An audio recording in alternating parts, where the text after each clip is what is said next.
Hello, and welcome to this core technology software tutorial, introducing the tof-ms acquisition software interface. The customized core workbook has multiple pages accessed via tabs. Each page provides different features. This video will focus on the spectrum page. Large green buttons provide access to settings and data processing options. Large purple buttons launch data acquisition routines. We'll now look at how to load and view spectra. Before loading a spectrum, we need to check how it will be displayed by using the Spectrum Options button. There are three options for displaying spectra. Time View displays the raw time data.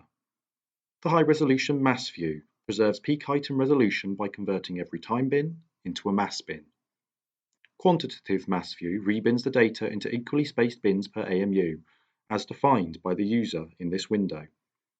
This view is the most commonly used of the three, allowing you to perform quantitative data analysis.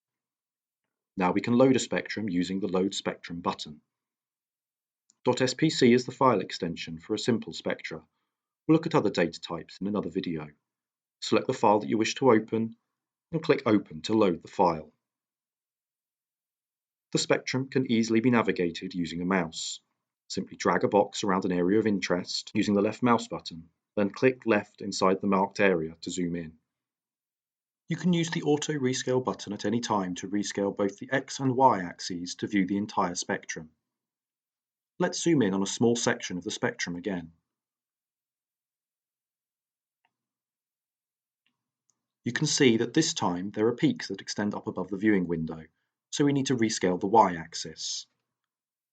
The Rescale Y button will adjust the viewing window to show all currently visible peaks. You can also scroll left and right through the spectrum. See how the cursor changes as you approach the edge of the display window. Just click and hold the left mouse button to scroll. You can use this method to scroll in any direction. In addition to auto-scaling, you can selectively zoom in the X or Y scale using the slider control.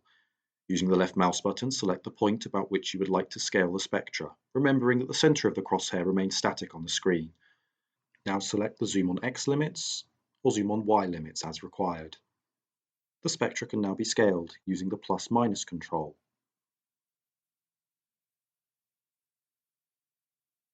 The slider or the mouse wheel if present.